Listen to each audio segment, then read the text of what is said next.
All right, here we go. It's time for another episode of Straight to the Heart with Eric Earhart, and we have a special guest today, Jay Lane, a local farmer here in not just eastern North Carolina, northeastern North Carolina.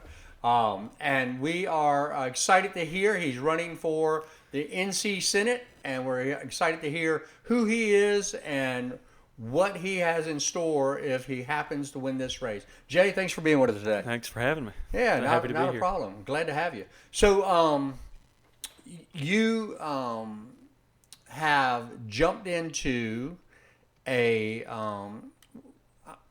say a fairly high level political race for a first time operation.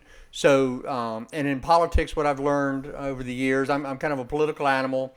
I was a young Republican back when I was in the Army with Daddy Reagan, as we called him back then, right? Kind of giving my age away here. But so I've always been a political animal. And name recognition is really where politics are, right? It's like it or not. What's the old saying? Even bad publicity is publicity because people hear your name, right? Absolutely. So there's probably a deficit here right now that people don't know you and are having to get to know you in real time as you're running for this race because you never held political office as far as I know. So why don't you tell us a little bit about your background, who you are, where you grew up, and your life up into this point that got you into this race. I grew up right here in Gatesville, right around the corner. My family's been in Gates County, where I would be the 8th generation farmer here in Gates. Is that considered a century farm? No, I don't believe we're Century Farm. They're not listed I don't as know, a century farm? Okay. Not officially. I mean, Right, I know yeah, there's yeah. farm operations that have the tag, but Sure. I was asking because I've interviewed a couple of Gates County century farms. I don't think we're labeled as one. Okay, yeah. Although we may have been around for longer than that. Right. You said 8 generations? 8 generations. Wow. So, okay. yeah, pretty proud of that. But Yeah. long line of farming and educators in my family here in Gates. But, yeah, grew up right here in Gatesville, and my family's operations over in Gates. My dad managed the row crop division in that farming company, and he passed when I was 14, so that was back in 2012. I remember. Yeah, so pretty tragic deal there. But anyway, his brother kind of took over. I was still I was 14 at the time, kind of didn't really have a love for agriculture or whatever, just kind of, I was on the medical track, I wanted to do that. Okay. And was involved in sports medicine and all kinds of stuff, going to camps and whatever all around. That was kind of my passion at the time. He passed, and when he died, he died in the summer, and they were gearing up to pick wheat. Well, they didn't have anybody to run the combine, so I hopped in there and got a crash course on it, and then kind of fell in love with the tranquility of running equipment and kind of connected spiritually with, where he was, and I didn't feel him at the graveside. I felt him in a piece of equipment and on the farm that he tended and all that. So got connected to agriculture through emotion, basically. And Sure. wanted to farm with my son, even though I was still a teenager. I thought, well, I'm going to have kids one day and want to do that with them. And then as I got older, we didn't, I wondered how likely that was actually going to be. I graduated school here at Gates County and went to diesel technology school up in Virginia Beach. Nice. Doing that at night. So getting out of class at 3:40 in the morning, I was working on a row crop operation over in Elizabeth City during the day. So it was quite the workload. And my wife, she was in college. We weren't married at the time, but we've been together since we were 14 and 15 years old. Okay. All right, so we've been together a while. And actually, I'm 28 years old. My wife and I have been together since we were 14. So Wow. Yeah, half nice. my life. Literally half your life. Yeah, Right? so pretty neat. But so she was doing that, and I was here working hard and trying to make that dream a reality of actually farming, one day with my kid, who wasn't thought about at the time. But Sure. we were doing things heading that direction. And a couple farmers retired over in Elizabeth City, one being my wife's granddad. We picked up some land, some ragged equipment, and went for it. And I thought I knew what I was doing. I thought I knew farming until I went into business for myself and had no clue anything about farming. I mean, not at all. Sure. Very complex industry and not very profitable, so you have to be very disciplined and, pay attention to every move you make. So we've been successful farming. We're farming about 3,000 acres now and, 55 head of cattle. And I do have a 1-year-old who was born on my dad's birthday, so sign from above. I Yeah, thought, very cool. I told Yeah. Henny, I was like, when you, Yeah.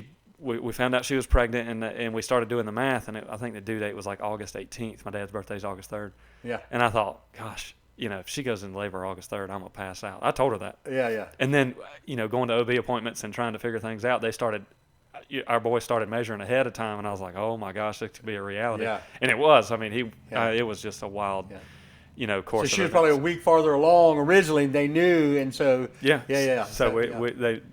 That happens often. they either missed the mark originally or Yeah.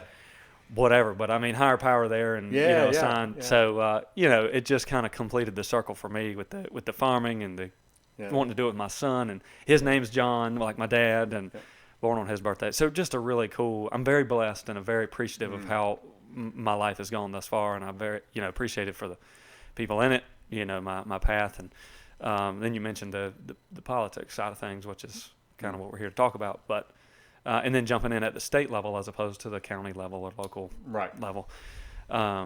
Agriculture ties and the Farm Bureau got me involved at the state level because state level policy and really federal policy affects our business more than any local government For does. sure. Yeah. So I just wanted to be impactful and got involved in their lobby and their apparatus there, and started developing policy with them, and got appointed to the some of the committees there at Farm Bureau, developing policy and talking to legislators and working with their staff and themselves. Mm-hmm. Then got elected to the county Farm Bureau board here in Gates County with some of my dad's old friends. They're nice enough to have me. Right.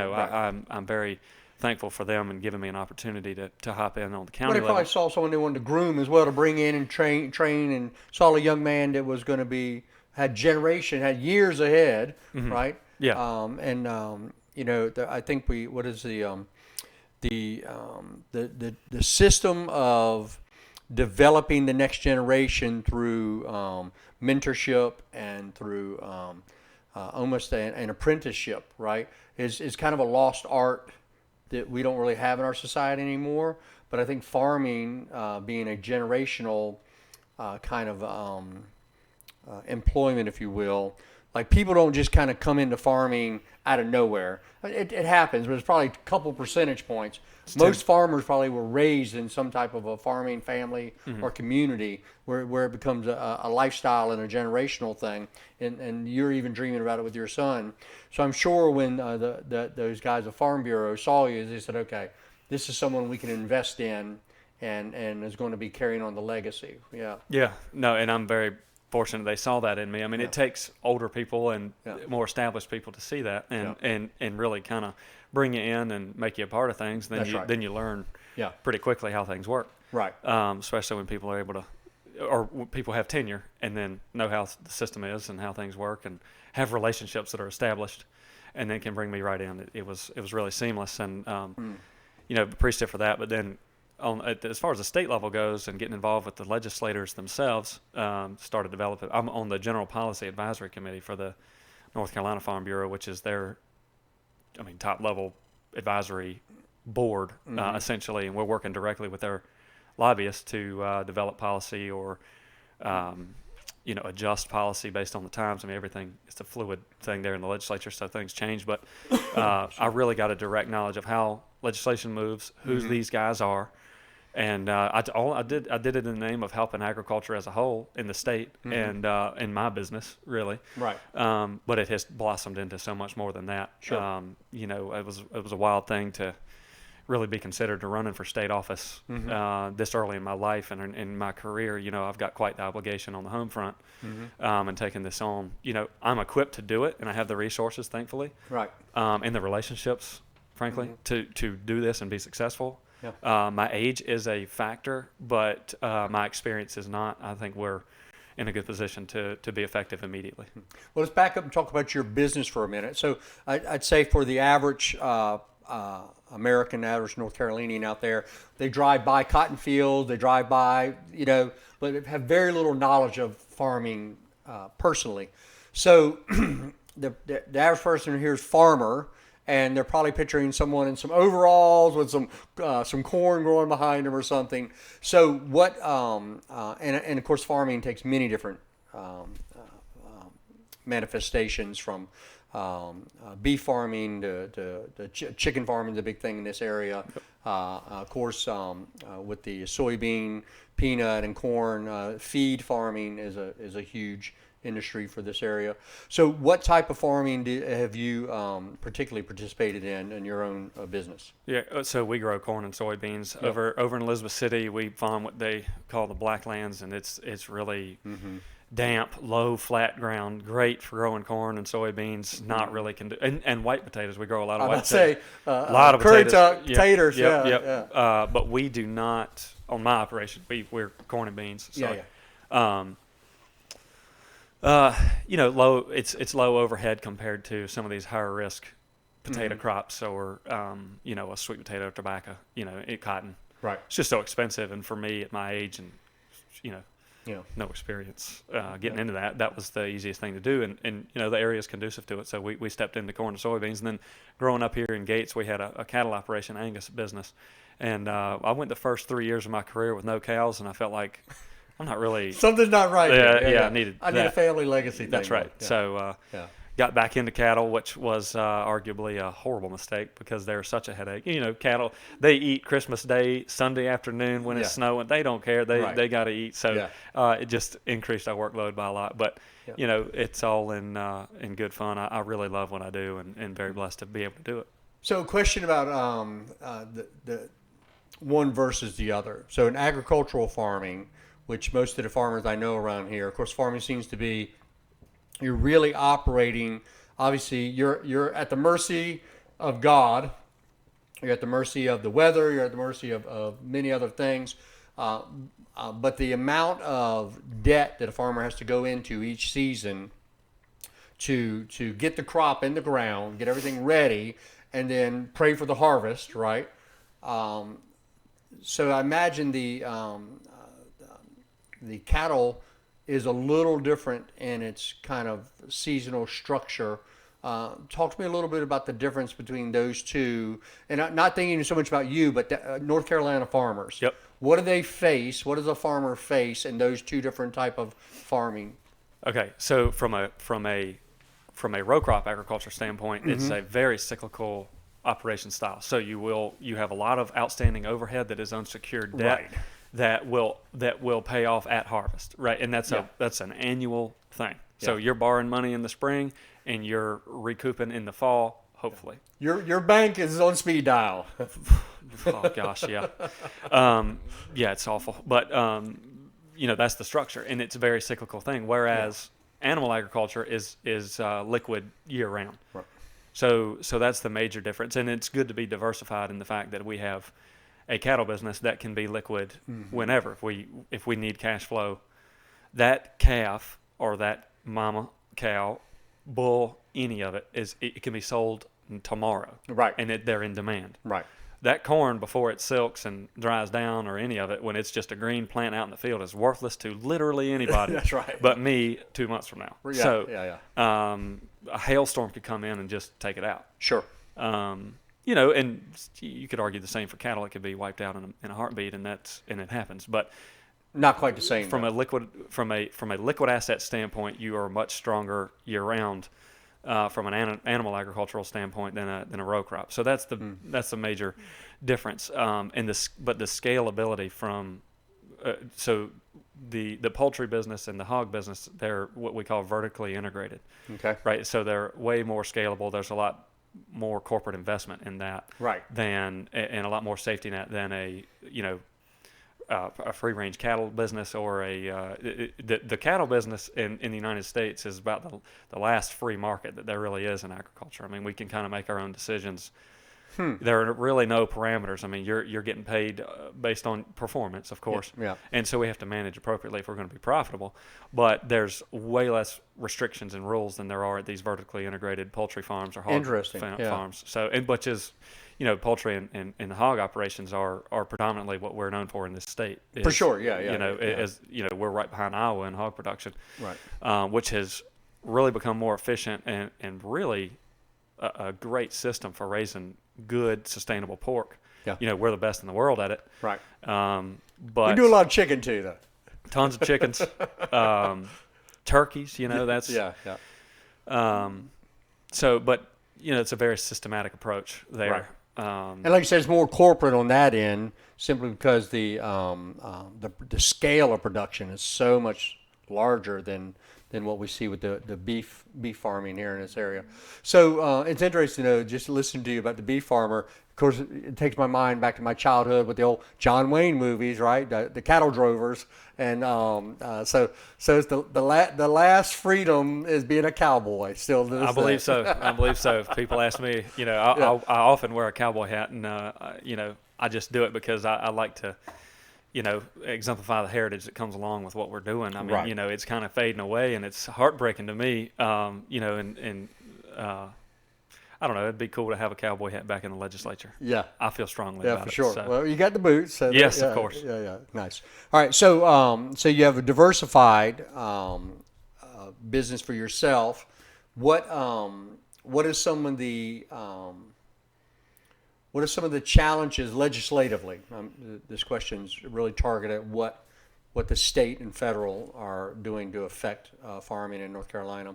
What are some of the challenges legislatively that farmers face right now, and what are some of the remedies? What can be done better or done away with? Sometimes the better option is to do away with some legislation. For sure. Right? Yeah. So what are some of the challenges farmers in North Carolina face, particularly here in eastern North Carolina?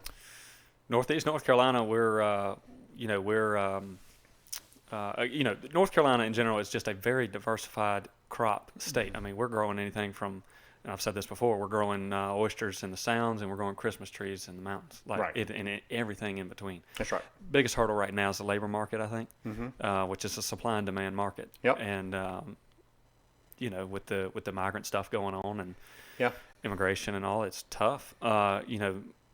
We're gonna zero in on that specifically in a minute. So, Okay. yeah. Okay. All right. Good. So we've got that, and then like legislatively, North Carolina. So federally, we haven't passed a farm bill since 2018. Mm-hmm. Huge problem. Huge problem. But we have this reconciliation, this one big beautiful bill that passed, and our Don Davis is our congressman here. I talked to his office quite a bit, and they were saying when this was going to a vote, this reconciliation bill, they're like, if they cram down some of this ag policy into this reconciliation bill, good luck getting a Democrat to ever vote for a farm bill with a Republican majority. Right. And it's kind of like, what? But that's politics in D.C. Right. And it's a very thin line there between. It's a very hard party line in D.C. Yeah. Well, in America, I mean, Yeah. it's just it's the culture we live in. But as far as farming goes, it's disappointing to hear that. So Because it's about power and money. every time, well, it's all about any industry. That's it, power and money. Power, money moves policy, and Yeah. that's the way it is. That's But, right. Federal side, we haven't passed a farm bill in forever. It seems like, and we're nowhere close to one right now. Which affects a lot of things, crop insurance, safety nets, and really what I don't think people consider is the farm bill controls food subsidies, so SNAP benefits and all this. Right. That's yeah, tied in. It fits under that. Yeah, exactly. That's like 80% of the budget for that. So, Right. But it entices, Democrat-leaning politicians to hop on a farm bill Sure. when they're most likely not from rural areas. Don Davis is unique with his economic status in the Northeast or in Eastern North Carolina, and also the predominance of agriculture. So he's Right. got to weigh both. It's interesting, but it's disappointing to hear that the party line they're so divided that they're like, well, if you pass reconciliation, we're not going to vote on a farm bill. Right. Ridiculous from a farming perspective. Sure. From a political perspective, completely understand. Right. And probably would dig in myself. Yeah. So, it's just frustrating to hear Yeah, that at yeah. the federal level. State level, we've got some, we pass a Farm Act every year. We call it the Farm Act, and we've, had some issues with that year over year.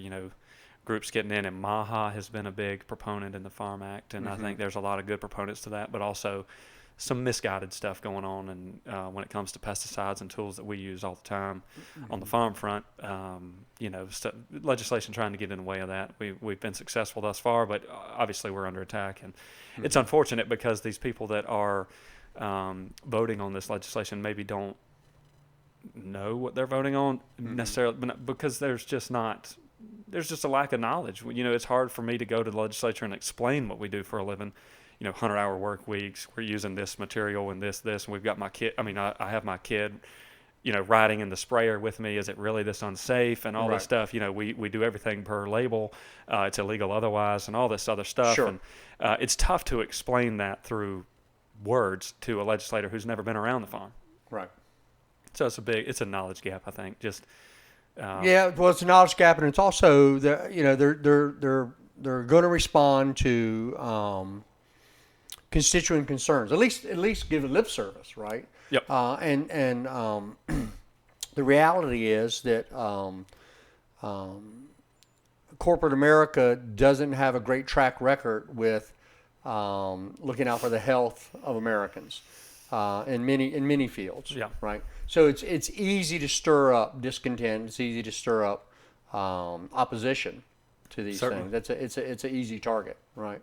And so I would think that the knowledge is there. Like, we all have Google, we all have our phone. The knowledge is there, but I think these issues are easy to stir up emotionally.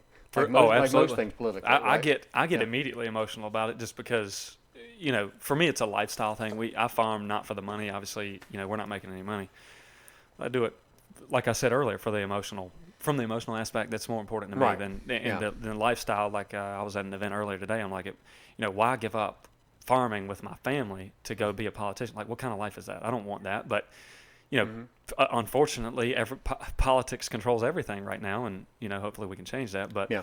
Well, that would lead me to a question. So you are running as a Republican. yes. Yeah. How long have you been a registered Republican? Whenever I renewed my license, I have no idea. Okay. I honestly, and I should know that, right? But Yeah. you would think I would know that. But honestly, I'm just answering the question. yeah, no, it really wasn't important to me. Yeah. Yeah. How long have I been a Republican? Yeah. So I saw an accusation the other day that you're running in a primary and have never even voted in one, a Republican primary, right? Right, but So now, and I'm not jabbing you with that. I'm just leading glad you to asked. No. the point of my question here is America is so divided politically, right? And one of the historically, one of the things of the Republican Party has been individual liberty, freedom of the individual, limited government. sounds like a libertarian, right? Yeah.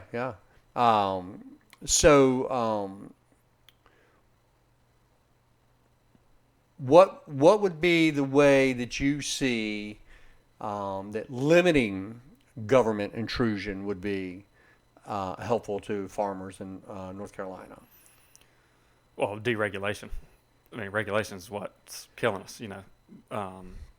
Regulation in the tax structure, from an accounting standpoint, labor, with H2A, again, pesticide use, fertilizer, all this stuff. I will say that one of the things I am enjoying seeing from a governmental standpoint right now is looking into this antitrust stuff with fertilizer companies, this big consolidation. So we need to be aware of these things, but maybe not so deeply ingrained that regulation affects us in a negative way. Sure. Obviously, the environmental aspect is a huge concern. Right. And, so I'd want to free things up from an environmental point. But, Yeah. I'm not saying we're out here killing people or killing the world, but, Yeah. we need to cut some of this red tape for sure. Right.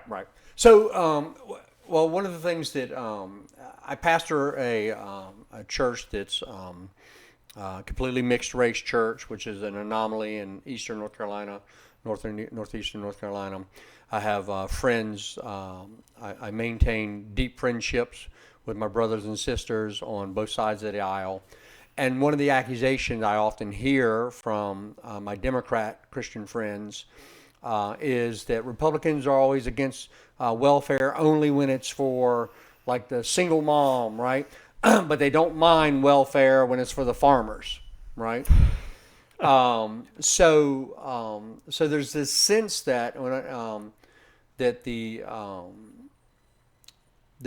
least from the Democrat standpoint, there's a sense that farmers are one of the biggest recipients, along with probably the energy industry. biggest recipients of American corporate welfare. What does that look like in North Carolina as far as regulatory? Is the government picking winners and losers and benefiting farmers over other groups in North Carolina? I'm a member of one group Okay. and not the other. So I don't know. I mean, you know, as far as from a subsidy standpoint, Right. that's federal. So Yeah. it's not only in North Carolina. And they are having issues with subsidies out in Minnesota right now, of course, because of all that crap Yeah. going on. But yeah, I mean, is there a welfare system in place? So, you know, I'm going to speak strictly from a federal standpoint right Yeah, now, because yeah. the North Carolina legislature isn't out here handing out free money to farmers. No. Like, it's not. No. The state level funding is minute, and there's no. Right. But they may administer federal dollars, though, sometimes. It may come through the state, right? Sure. Yeah. So, like when Hurricane Helene comes through, Right. who gets the Exactly. They pick the winners and losers. right, right. So they allocate money, and then the state Yeah. kind of. Yeah. So, but again, it's important to have good people in place to make sure that this stuff gets allocated properly. You know, in times like that. But so no, is there a welfare system in place for commodity farmers right now? You could argue that, sure. I mean, if you want to label it as that, sure, I'd say so. Mm-hmm. But why? You know, we're operating at a deficit year round right now. Farmers are big farmers, small farmers. It is not profitable right Mm-hmm. now. But you cannot let farmers go out of business from a government standpoint. It cannot happen. Not only are they feeding this country and the world, we're also using commodities that farmers get labeled this welfare system based on commodity crops and subsidies for commodities. Mm-hmm. Well, a lot of these commodities are used in trade negotiations For sure, and yeah. to offset debt with foreign nations. Right. So you have to protect that asset, not only from a food perspective, but from a export perspective and a leverage from a leverage standpoint. It's not necessarily just all about food and welfare and money domestically. It's all about leverage, you know, and then like right now, Brazil's having weather troubles, so Yeah. they're going to be short on their soybean crop. Well, now we're sitting on a massive soybean crop, and they just used it in a trade talk today Right. with China, Yeah. and they agreed to buy 8 million metric tons more in 2025. Sure. Well, we had that surplus because of the earlier in 25 when the tariff wars were going on. Right, and China we ended stopped up buying. we ended up with this soybean surplus. Yeah, and we had a big crop. Right, and it was a good year. Yep. Yeah. I saw that. Yeah. So now it's leverage. It's strategic leverage. Yep. Yeah. Yep. But okay, so back to the subsidy or the welfare Right. standpoint. Yeah. Um, Yeah, because both groups call their subsidies, and then the other group would call it welfare. Right. yeah. So the farm welfare Yeah. and the single mom subsidy gets. So when we talk about an ag budget or the USDA budget, between 80 and 90% of that's going to food assistance. Right. Uh, The SNAP program. yes. So definitely a discrepancy there in funding. For sure. Right, and Yeah. then you have one that is, producing a tradable commodity and is a business, and then the other needs assistance living, Right. and feeding themselves. Yeah, so, it's an entitlement. Yeah. so, is it who's wrong or right? I wouldn't say either of them are wrong. I think there's an incentive at times. Both sides of that equation can get lazy if they're incentivized to do so. Mm-hmm. Right. Yep. If the welfare system is set up to you're netting this much money by not working and having this many kids and all this stuff, as opposed to going to work, getting a job, and having to pay for health insurance and food and groceries, all the things, car insurance, all this stuff. Sure. You're net negative, as opposed to living off the government, Mm-hmm. and you're incentivized therefore to stay home and participate in this program. Right. Same with farmers. Yeah. If we keep getting bailed out and bailed out and bailed out, and the receipt for that just keeps going up and up and up, I don't know of a single farmer actually who is a fan of the farm welfare system. We just Right. want a free market. Yeah. Right. Yeah. So You'd rather make money than get it from the government. Even if we're profitable getting it from the government, you would rather have it Sure. from a marketability standpoint, not just incentivized to grow an average crop and just kind of wait for subsidies to come through Right. and take your money and pay taxes on that. Pay taxes on it. Yeah. There's a difference. And keep it rolling like that, as opposed to having a free and open market Sure. and be able to market our, in my case, grain freely. So and at a profit. So but again, we can't let farmers. We can't control what the Chicago Board of Trade sets the commodity price as, corn, soybeans, whatever. Right. Farmers can't, because just like the gold market is absolutely running away right now. Right. But no one's delivering a raw commodity of gold. Right. Same with the majority of the people trading corn and soybeans. No one's delivering a raw commodity. So that price based on fake numbers and Sure, yeah, headlines, speculation. it's speculators. They do this for a living. Yes. They're not living near farm, and they're definitely not producing a raw commodity, whereas we are. Yeah. So you can't. Yeah. We're, with so much farm consolidation on the input side, we're operating at a cash flow deficit right now. Soybeans are $1.10 below break even when you consider all inputs right now. Even at record yields, we're still not profitable. Right. But you can't let that farming business tank. Right. So, but from a national security standpoint, Well, exactly. Yeah, it's a strategic. Commodities are a strategic asset. Yes. Like fuel, like anything other that a nation would need in a time of war.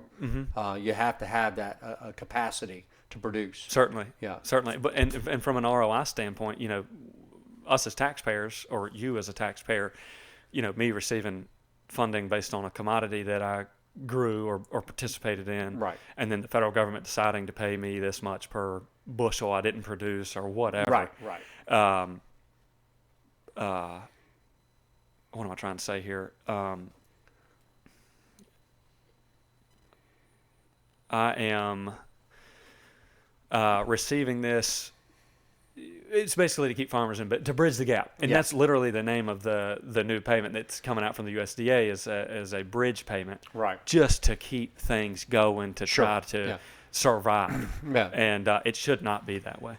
Yeah, well, similarly, the government on a couple of occasions has kept General Motors afloat, has kept Chrysler Motors afloat. So because we need that production capacity, because it can be shifted to tanks and armored personnel carriers and other equipment in time of war, if necessary. Oh, I right? know what I was going to say. Okay, there you go. Epiphany. ROI standpoint. So Yes. why should the federal government keep investing in these row crops when we're losing money every year? Right. And it's from a national security standpoint, like Exactly. you're saying. So there is an actual return on that, That's right. depending on your perspective. Sure.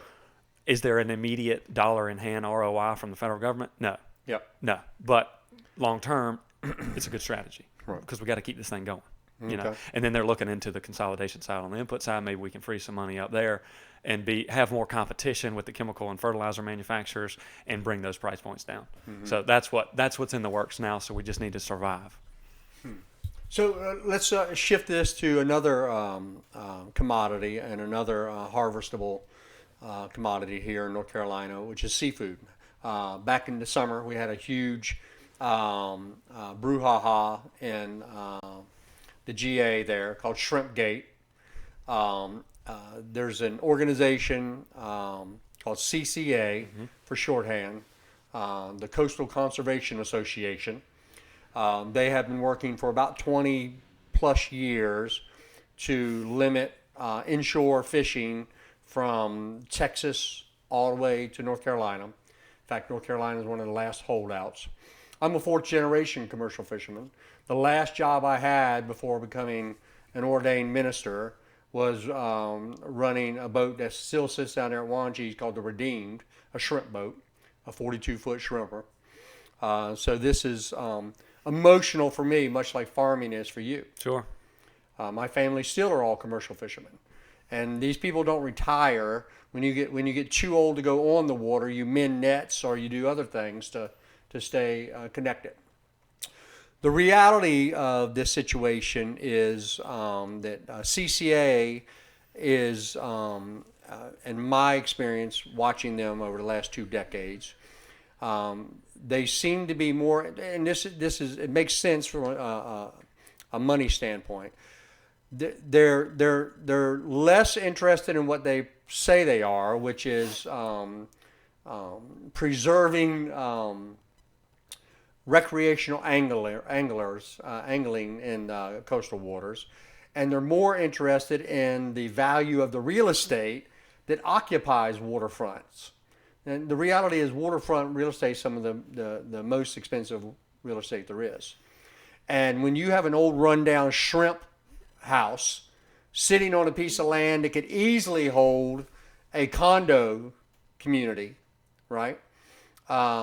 There's people in the world that see that as a bad ROI, right? They think it's a terrible return on investment to have this rundown shrimp processing facility with 3 boats sitting there that are only feeding or only providing jobs for about 25 or 30 people when they could build 200 condos there, right? So that's the reality. It has nothing to do with anglers. It has everything to do with waterfront property and its value. Money. Money and power, Yeah. right? So North Carolina is the last holdout against them. We're it. And the lawyer they're using to claim that inshore shrimping is disturbing to estuaries, and when he actually worked for the state of North Carolina, his own studies found the opposite. So amazingly, he doesn't believe his own studies from the 1990s. What have you done to educate yourself about this issue, and where do you find yourself falling on this issue of inshore shrimping? So, inshore, offshore shrimping, I've developed an affinity for these people like your family, because I can relate so well. Like you said, it's like a heritage. They're farmers. They're farmers, and arguably that profession is a more faith-based profession than what you're doing right For sure. now. I mean, that's just the way it is. You know, these people are incredibly faithful, and We just lost a boat the other day. Seven Yep. crewmen. Yeah. yeah, read that in the news. So I can directly relate to the lifestyle and the main reason for keeping going. You know, obviously not for profit. You know, it's not an incredibly profitable business. So you do it for other reasons, Yeah. right? That are closer to your soul than your pocketbook. And to me, that's more important. And I have educated. Had nothing to do with commercial fishing before this Senate run. Absolutely nothing. I'm just disconnected from it. Right. So when I announced the real way I wanted to educate myself in this for real was to go talk to the people that are doing this. Mm-hmm.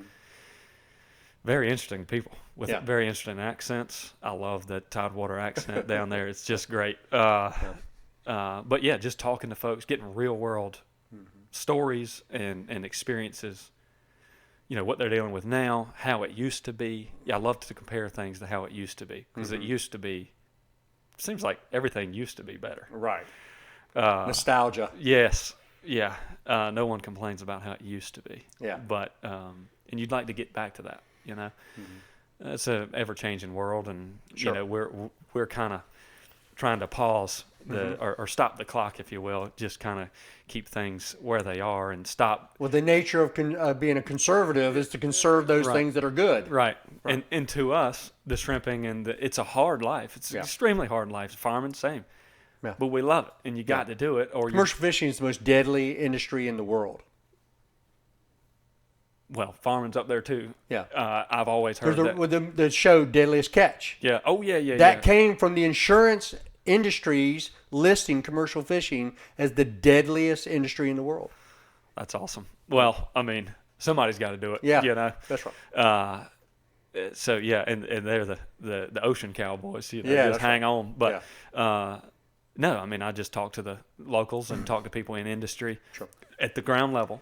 Yeah. Because again, top level, you get lobbyists and the educators and all are important to get the word out and to educate legislators, but no one knows it like the people that are For sure. captains and Yeah. that are doing this for their livelihood. Yeah. But this Senate seat is going to be one of the only bulwarks to protect that livelihood. It's the only one. Yeah. that can. Right. Coastal, Northeast North Carolina, Right. Senate. I mean, that's it. That's it. It has to be us.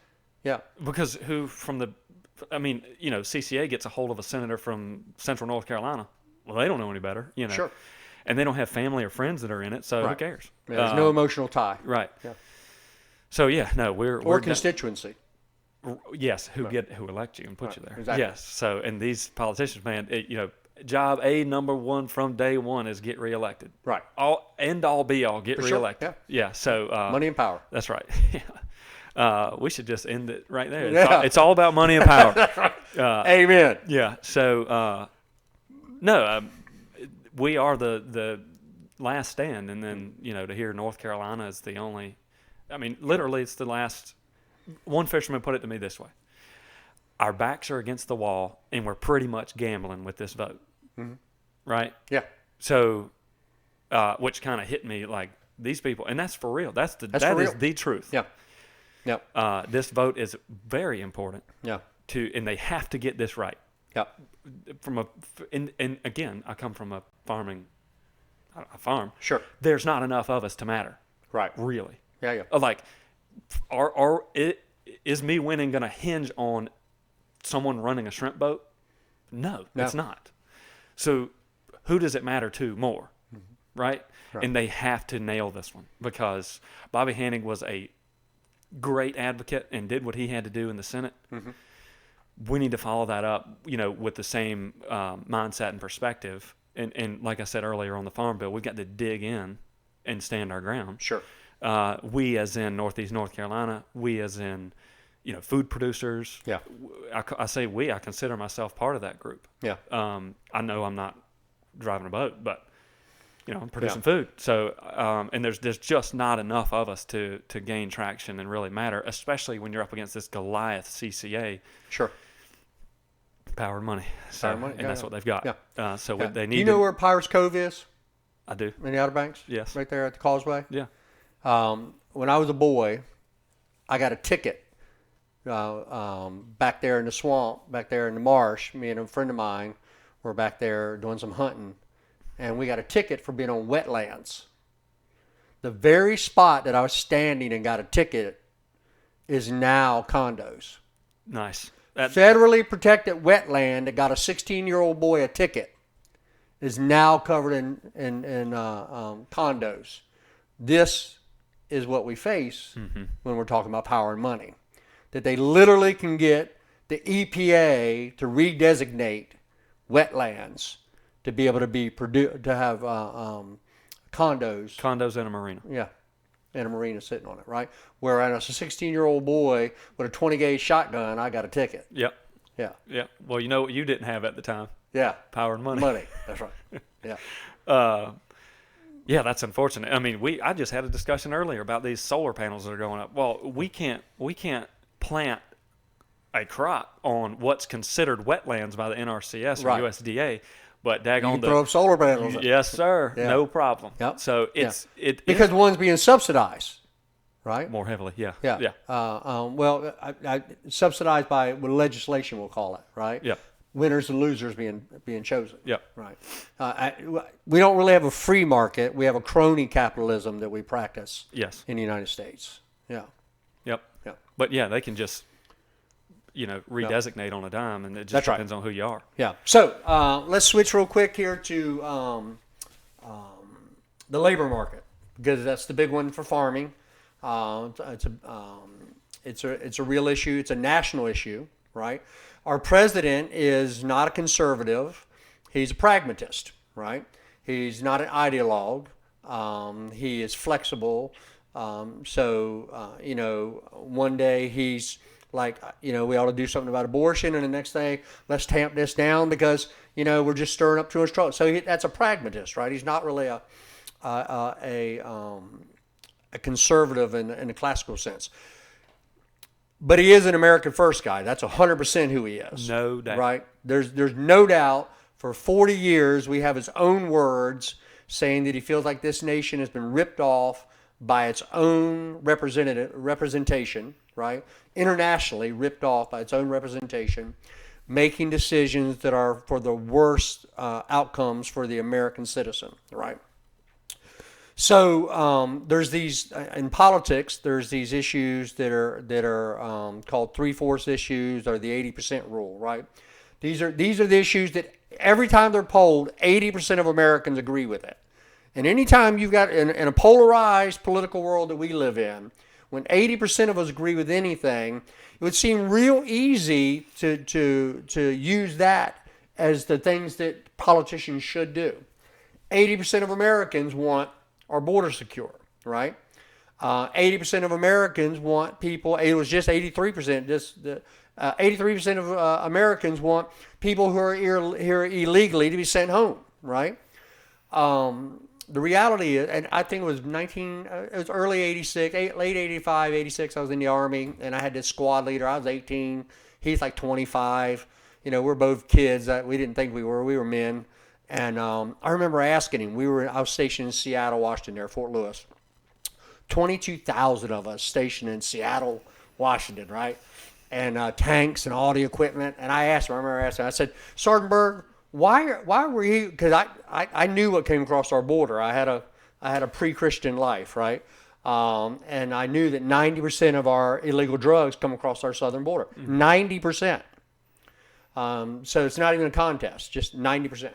So I asked him, I said, Sergeant Berg, why are 22,000 of us in Army, another 20,000 Air Force at McChord Base beside us, why are 40,000 of us sitting in Seattle where there's no enemy?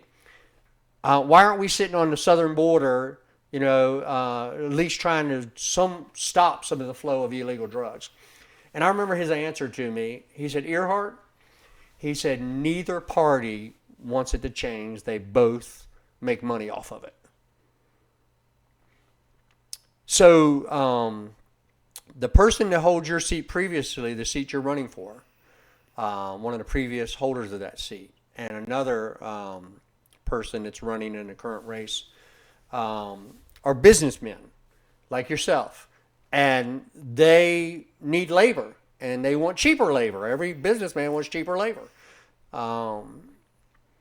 What's the answer to our labor crisis and being someone who is responding to 80% of Americans who want our borders secure?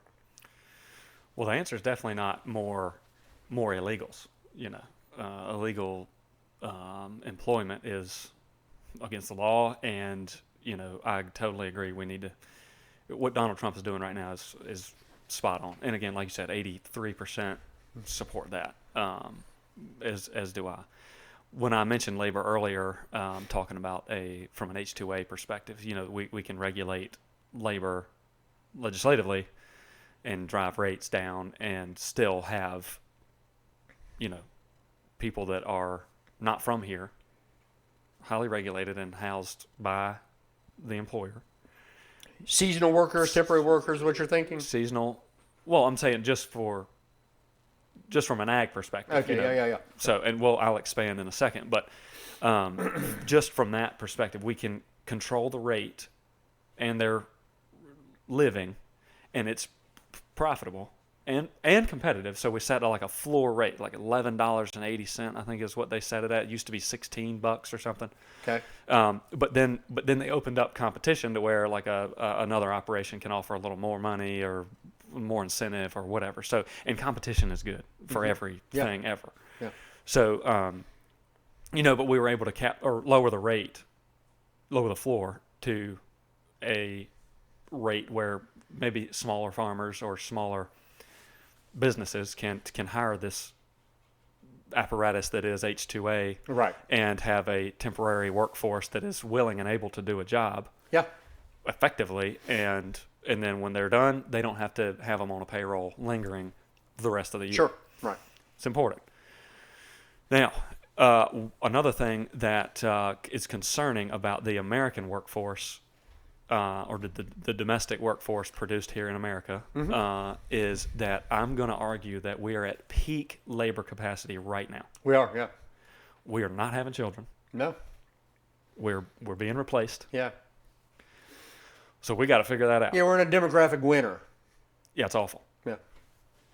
From a labor perspective. I mean, you got the climate people who are like, population needs to go down, Right. but we're the only, white Christian nations are the only countries that are losing population. Sure. Yeah. Whatever reason, Yeah. that's the truth. Mm-hmm. Europe, America, Canada, Yep. Australia, New Zealand. Right. We're at peak labor capacity right now. Mm-hmm. Again, supply and demand market, that labor rate's going to go up. Yeah. It's competition. We Sure. got to pay for good labor as a business owner. From a government standpoint, how do we make businesses more competitive? And that would be to make them more profitable. Mm-hmm. Now, there's a management component to that is incumbent upon the business owner to Mhm. make sure profits are where they need to be. Where I see a government stepping in and assisting is from a tax perspective. So, an example, again, I'm going to bring it back to farming. Right now, there's a tax cut on ethanol producers that buy low carbon produced corn to Okay. produce. So basically, the ethanol crushers get a tax break Right. for buying this amount of carbon intensity low score corn. Yeah. Well, then they in turn pass that margin down to the corn producers. Mhm. They are obligated to do that. So we take a model similar to that and say, okay, corporations, here's your tax incentive. Here's where the result needs to be, and here's the performance mark. You need to meet these. You receive the tax incentive. You're more profitable. Therefore, you can pass that along to the labor. Mm-hmm. To me, that's a very capitalist way of making things work. Mm-hmm. A very streamlined way. You lower the tax burden on companies. Yes, corporations, but everything's consolidating right now. Mm-hmm. And I deal in the world of reality, and that is where we're at. If things want to change, fantastic. But right now, that's where we are. We need to ease up on taxes for companies. Income tax, corporate tax, corporate Mhm. income tax. Sure. North Carolina is very favorable when it comes to that. We're very low, 4.3%, I believe. Yeah. Uh, Carolina Journal just listed. I just saw that we were listed as number one. We were just recently this week listed as North Carolina's number one destination for economic development. That companies are flocking here right now. Right. Yeah. And we have a corporate income tax. There are states that do not, Right. and we have it. And We we're do still have one, and we're still that and we're attractive. still growing. Yeah. Right. Yeah. So there's a workaround here. Yeah. And I am a capitalist. I am a business owner. I'm all for as big a profit as we can make. Yeah. I am. I just Sure. without and leave greed out of it. Can Yeah. we operate efficiently? Yes. We're Sure. we're managing business. This is good. Yeah. And then you pass because you are the company you keep. You want good, skilled labor. Right. It's also incumbent upon the government to help assist local schools, community colleges to produce a talented workforce Yeah. to receive those funds and fill these jobs. Sure. So and we're exporting a lot of our skilled labor to Virginia, and a lot of it, they live here and they work in Right. Virginia, and Right. that's we're a bedroom community in Yes. Northeast North Carolina. yeah. Again, world of reality, Yeah. totally fine, great. Go get the money, go chase the dollars while you Yeah. can. Have a great life and retirement, all the things. Yeah. It sucks that it's in Virginia, but it is what it is. Right. They have the port there. It's geographical. Sure. And we're in Northeast North Carolina where there's horrible infrastructure. Not a lot of people live here. Yeah. The labor market is terrible Yeah. for a big company. Right. So, we need to invest wisely and build up business here and a workforce simultaneously Sure. through, in my view, tax incentives, maybe, grant money here or there, whatever. We can fill in the gaps, but corporations respond to tax structures and they'll follow the lead. Right. So, and then more investment creates more investment. So, So, what would you be in favor of increasing the legal immigration for seasonally or for short-term work visas? What do you see as a remedy for some of the labor shortage? when you said legal, Increasing what now? Increase legal immigration. Increase the legal, like the threshold or the cap? Yeah, the pure numbers. Yeah. Yeah. Yeah. I mean, I'm all for people coming here legally. Legal immigration, all for it. Well, Right. I'm thinking seasonally, more work for Oh, farmers. Like permitted legally, Yes, exactly. not permanent Right. legal. Exactly. Yeah. Okay. Yeah, Okay. yeah. Yes. Yeah. So like Yeah, down the well- road here in Chowan, I think it was year before last. My wife was a missionary in Haiti, and there was this whole Haitian workforce we found down there, and they were telling us how they were here on a 90-day work permits, and she stopped and talked Creole with them, and we made some relationships with them. They literally came, some of them came to our house, but they were here strictly, I think, for the watermelon harvest. They were Yeah. here for the watermelon harvest. Yeah. That type of a labor force that is targeted, that should the government be working, should the state and federal government be working to have a more targeted, streamlined immigration system for companies that need that kind of labor seasonally, where there's no way they're going to be able to hire 500 locals for 90 days, right? And so to being able to do something like that, Depending on, I'm not going to give a yes or no right now, but depending on statistics, I would have to make a determination based on that.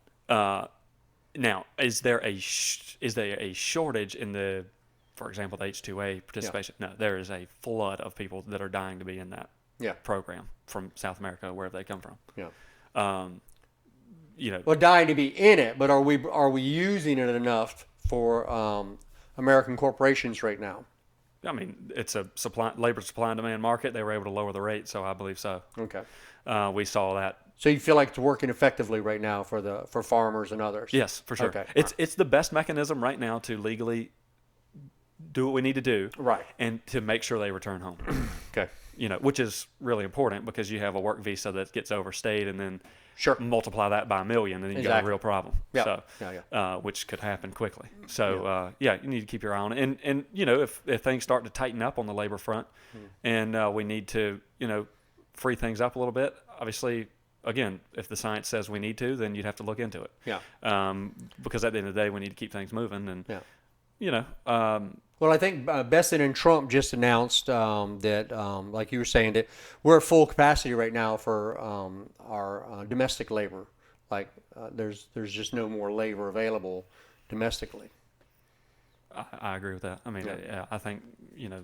nationally, you see it. And then, I mean, it's tough, though, because the cost of living right now is so rough. Everybody's like, Yeah. I'm not getting paid enough, and they're right. I mean, Right. everybody, Yeah. it's a crisis right now. Sure. We're But it's going to drive wages up. Having this shortage is going to drive wages up, which may equal some of that out. hopefully, Yeah. hopefully so. I mean, it's tough. My generation just getting smoked right now with debt and Yeah, kind of. But I think so. I'll let your own words. I don't want to steal your words, but I have 6 children, and my wife and I have raised them to be capitalist entrepreneurs, to be people who trust the Lord and to make their way in the world, right? And what I'm finding, I think, is, at least for my kids, that if you're willing to do it, that there's a lack of understanding that our parents had nothing handed to them. They worked for it, right? And they started in a 750 square foot starter home or single wide or whatever, and they were willing to. And there seems to be this thinking that you can walk out with a 4-year degree and walk into a lifestyle that someone who's been working for 18 to 20 years is living, right? And I don't think young people in America never thought that. There was always this understanding of starter jobs, starter homes, things of that nature, right? And that seems to be maybe a little bit lacking with your generation. Maybe not, but my children seem to be doing well by having that mindset, right? Of saying, we're willing to start here. We don't have to have this. We'll start here, and we're looking forward to growing and developing and maturing and having more as time goes on, right? Yeah, I mean, I definitely think there's an element of entitlement with my generation. I mean, what got me. Expectation, if not entitlement, at least expectation is higher than maybe what it should be. Well, maybe so. That's what got me in gear to go get into politics on any capacity. If it's just so happened to be in agriculture, but my generation, I said it to legislators, I've said it to whoever. My generation scares the crap out of me. Yeah. I know a lot of guys that are my age that have families and have built a life for themselves.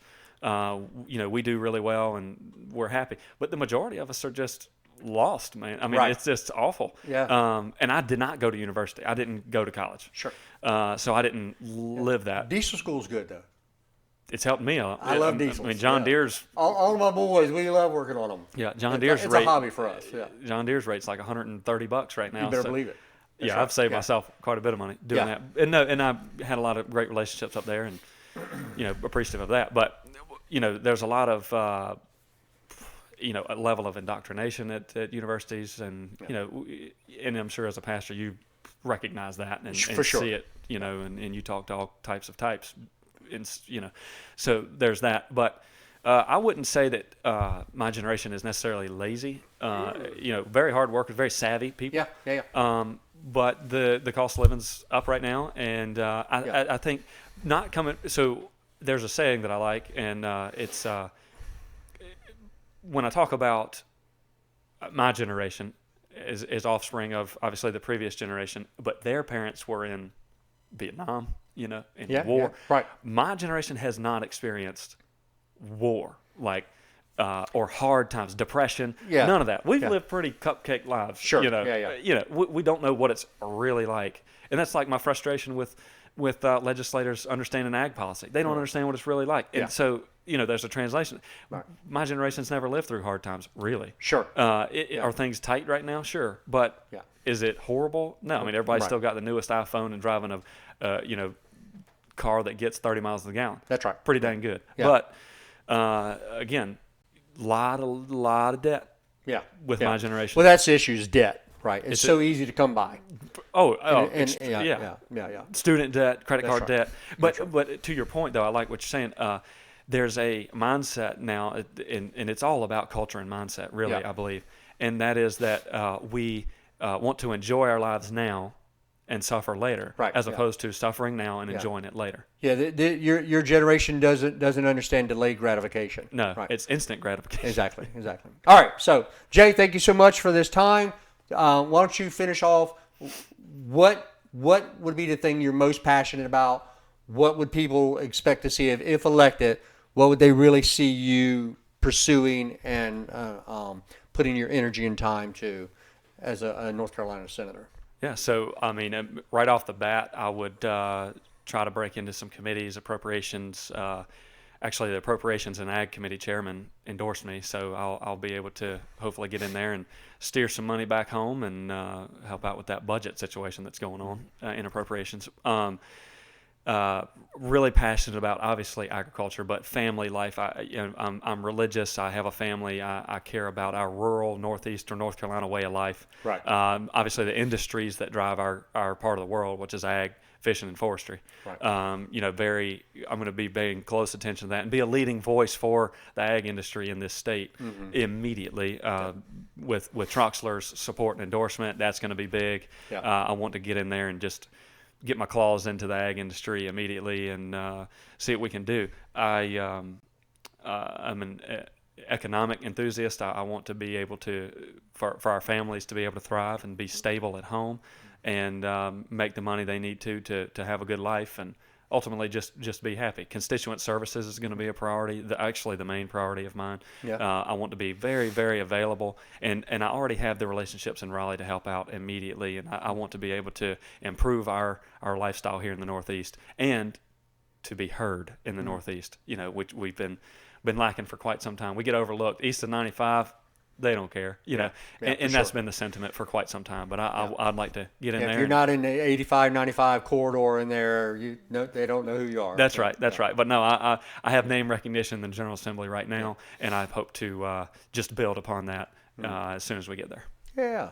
Well, thanks for being with us. I appreciate it, and I believe that from what I've seen, I I think Northeast North Carolina is going to be well served moving ahead. Yeah. Well, my main my priority in my life is to look after the next generation. Yeah. You know, if we don't do that, if we don't have that at the forefront, what are we doing? Yeah. So, well, yeah. start having more babies. No doubt. Yeah. We look out. Thanks so much for joining us here on Straight to the Heart with Eric Earhart. And just remember, we are blessed here in the United States to have a representative form of government, a Republican form of government. That means you need to get out and you need to exercise your right to choose the person that will represent you. God bless you, and we'll catch you next time right here on Straight to the Heart. Jay, thank you, buddy. Yeah, thank you. Yep.